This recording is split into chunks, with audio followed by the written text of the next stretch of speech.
بسم الله الرحمن الرحیم. دوستانو، یو ځل بیا کمپلیکس ایجوکیشنل چینل ته ښه راغلاست. نن تاسو سره هغه ستونزه شریکوم کوم چې دوستانو خواهش کړی وو په وینډوز 10 کې موږ څنګه کولی شو پښتو دري او یا هم نورې ژبې انسټال کړو. چون په وینډوز 7 کې موږ تاسو په کنټرول پینل کې یو اپشن لرو چې هغه ځینې انسټالیږي، خو ولې په وینډوز 10 کې دا اپشن نه لرو. ځینې دوستان له دغه ستونزو سره مخ وو، نو موږ کولی شو چې دا څنګه حل کړو. په دې رابطه باندې موږ تاسو خبرې کوو. راځه ما په سټارټ مینو باندې کلیک کوم او یا هم په کیبورډ کې د وینډوز بټن باندې کلیک کوم. دلته راځم ورته لیکم په کیبورډ کې ټایپ کوم LANG لانګویج سیټینګ. موږ تاسو ته خپل لانګویج سیټینګ دلته را ظاهري، په دې باندې کلیک کوم.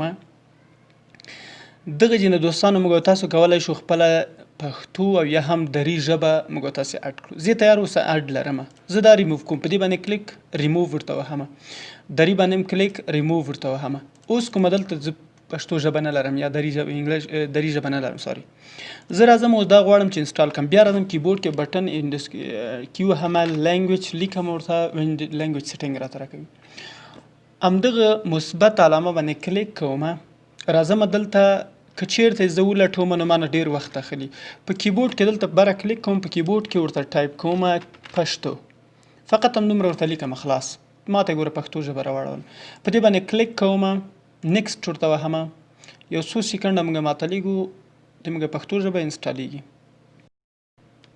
انسټال ورته وهم، دا د موږ پښتو ژبه. اوس راځم بیا کلیک کوم، همدغه ورته لیکم دری. دری باندې ګورئ زه کلیک کوم، بیا هم دلته لاندې نیکسټ بټن وهم، خود به خود انسټالیږي.